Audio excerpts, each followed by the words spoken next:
Jo penso que és interessant la feina de l'arquitecte que arribi fins on el client vol. O sigui, nosaltres som capaços de fer contenidors on la finalitat és que una casa es pugui convertir en una llar.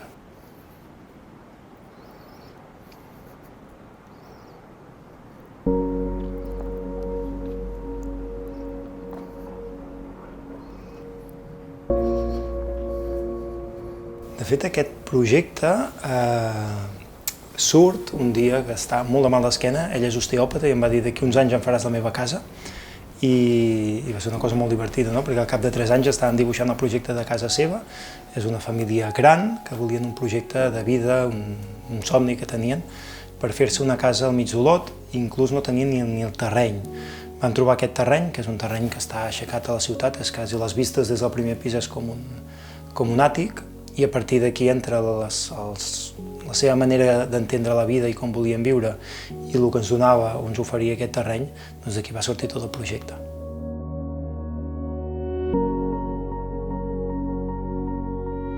De fet, era una família nombrosa, perquè eren 6-7, de vegades eren 4, per tant era una família que anava variant, però que el paquet gros arribaven a ser 7 persones a la mateixa casa i que tenien dues coses clares. I era que feien vida a la taula del menjador, deia fins i tot ens cordem les sabates a la taula del menjador i volem una cuina amb moltes vistes perquè ens agrada molt cuinar. Aquests eren els requeriments primers del primer dia del projecte. I el tercer ja era que volien espais per perdre's enmig de la casa, per tant era una casa que havia de tenir espais suficientment atractius perquè tothom s'hi pogués perdre i perquè no se sentís amb la necessitat d'anar en un únic lloc, en un únic espai. Una mica és al revés quasi del que entenem d'aquest arquetip, no? De la casa gran, que té un menjador gros, que té una sala d'estar gran, que té una cuina més gran i que té unes habitacions que només funcionen com a zona de nit. Aquí no, tots els espais són habitables durant tot el dia per diferents persones, diferents membres de la casa. Hi ha espais que tenen relacions entre si, hi ha espais que són més obsolets, més tancats en si mateixos, com podrien ser les habitacions. Les habitacions funcionen independents les unes amb les altres, tu tanques la porta de l'habitació i això funciona perquè tenen una galeria, perquè tenen un balcó, perquè tenen una sala. Just després de l'habitació, a modo del cubat, quasi com aquests cubats vells que formaven part de la mateixa habitació, apareixen uns escriptoris, uns espais que poden servir per a moltes coses. I el que té divertit és que són 7 habitacions a la casa, just que ens fan una mica més de 10 metres quadrats totes les habitacions. Per tant, totes les habitacions no hi ha jerarquies, per tant, totes les habitacions són iguals. De fet, a l'hora de decidir a on volien anar, on volien dormir ells, doncs tenien els seus dubtes, no? Potser dormirem aquí, potser allà, fins l'últim moment no es van decidir perquè, de fet, quant a metres eren iguals i tenien diferents possibilitats, però eren totes les mateixes mides.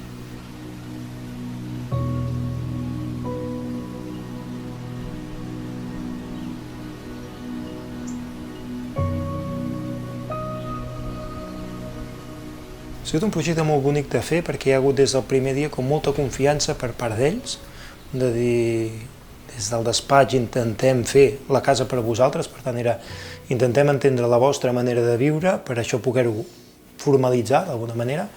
Inclús hi havia decisions que hi han anat afegint cullerada, no? Quasi de dir, ostres, això ens agrada molt, doncs encara en podem fer més, doncs fantàstic, no? Però després, amb acabats, amb tot, també estàvem cada dia aquí a l'obra, no? Estàvem tots a l'obra i ha sigut un procés bonic. Aquí hi ha una peça clau que és Fustec, diguéssim que és peça clau que forma part del projecte des que decidim que es pot fer amb estructura de fusta i més o menys ja teníem l'estructura clara. Ja hi havíem treballat i també teníem clar que ho podíem fer-ho. Tot ha anat després supetitat a l'ordre estructural i al sistema o la lògica constructiva en aquest cas de Fustec, no? Amb l'estructura de fusta. Teníem unes creueres que anaven just al mil·límetre i just quan ja van venir a muntar l'estructura van començar un dilluns i el divendres al vespre la casa estava coberta amb fusta, encara hi havia goteres, diguéssim, però s'havia arribat l'estructura fins a dalt i s'havia posat la teulada. Per tant, en 5 dies la casa estava d'alguna manera coberta. Després es va haver de riostrar, havien de cargolar-ho tot, i a partir d'aquí entra el paleta per a riostrar amb aquests murs de termoargila, que la lògica és molt més lenta, són 2 mesos només posant murs, i els elements que apareixen després van en funció d'això, no? Apareix el serraller que fa tota l'escala, que també acaba sent una filigrana a l'escala aquesta, que està doblada, però ja anàvem al mil·límetre d'aquest puzzle i això va facilitar molt les coses. Penseu que la crugia fa 12 metres d'aquest terreny, podíem posar unes bigues passants, ens liàvem una mica més estructuralment, haguéssim tingut espais més diàfans, però aquí no els necessitàvem perquè precisament la casa volia o requeria d'espais més petits, per tant podíem posar pilars. Al dividir la casa en tres, ens hi cabia just l'ull d'escala, que està situat al mig, ens hi cabia, per tant, els accessos i optimitzàvem molt el que eren tota la forma d'aquesta retícula. I acaba sent un nine grid, una retícula d'aquestes peces que fan 2,85 per 2,85 i així funciona la casa, no? Amb aquestes peces que acaben articulant tot el conjunt. A partir d'aquí hi ha un fet que és que no volen terra radiant, volen radiadors, i aquí apareix la possibilitat de què passaria si ja el terra fos l'acabat, no? La fusta, el CLT de 14, fos l'acabat de tot l'habitatge.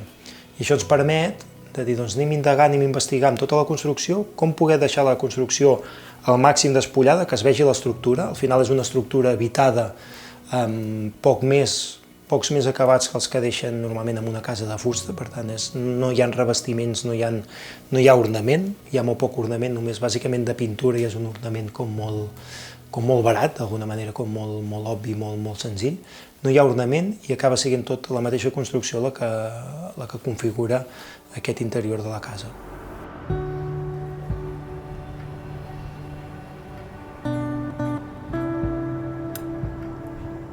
Aquests cercles al final va ser com un atreviment de dir, ens ho passem bé, anem a posar els cercles. Això ve de Kant, de Louis Kant, que també va ser com un descobriment de fa anys, que ell posava cercles quan els espais eren en planta i amb alçat eren quadrats.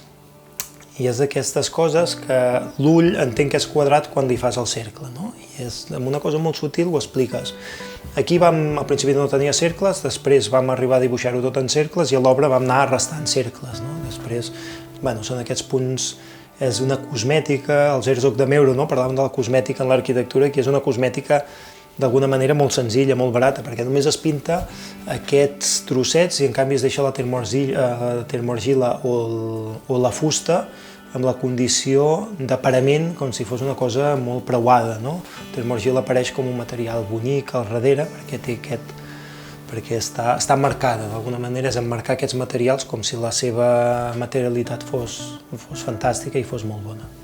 La pròpia casa genera un sistema, genera un paisatge intern, un submón, un microcosmos intern que es tracta de compaginar aquesta fusta amb altres materials, no? Una és la termoargila perquè ens serveix per arriostrar, però tèrmicament també ens serveix per tenir una inèrcia tèrmica just al centre de la casa, per arriostrar i per aguantar l'escala, per tant té una condició, no és gratuïta la termoargila aquí, però bàsicament hi ha pocs materials, és la mateixa fusta, hi ha elements metàl·lics com són les branes, com són aquests tirants que ens aguanten, hi ha els paraments mateixos de fusta que acaben sent aquests panells que estan col·locats i que dintre tenen un aïllament de 15 centímetres, per tant tèrmicament també tenen una condició, i els paraments exteriors, que és una fusta de pi Douglas que té una tectònica vertical molt marcada, el que fa és que ens atrapi la llum d'alguna manera més una rugositat que atrapa la llum, no? Al final aquesta circunferència de la cuina acaba sent una atrapa-ombres de quan, més a l'hivern, quan tenim l'arbre, acaba atrapant les ombres de les coses. Per tant, d'alguna manera són atrapa-ombres, aquests materials.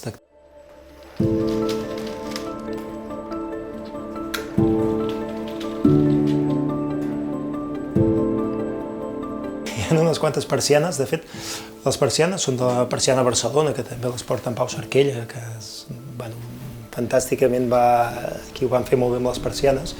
Les persianes el que acaben permetent és poder tenir aquesta condició d'ombracle enmig de la casa, no? Ens permeten rebaixar la vista, ens permeten baixar-ho a l'estiu i tenir tot obert, i alhora d'una manera bastant senzilla i manual, bàsicament. Això es ve de l'herència de la construcció tradicional d'aquí, no? La persiana que tota la vida ha funcionat, que anem aquí a dues passes, trobem edificis de fa 300 anys que encara van amb la persiana, segurament la persiana l'han canviat, però té una condició quasi efímera, no? D'aquests elements que ens permeten fer ombra d'una manera molt senzilla i que tenen aquest punt manual, aquest punt d'intervenció, aquest punt de relació amb el propi edifici, quan puges, baixes, les tens, no? Hi ha una manera d'entendre el clima d'una manera no domòtica, sinó tot el contrari, no? Sempre hi pots posar una altra persiana, però no té aquesta condició, això també genera una atmosfera diferent, aquest punt més heredat de la tradició.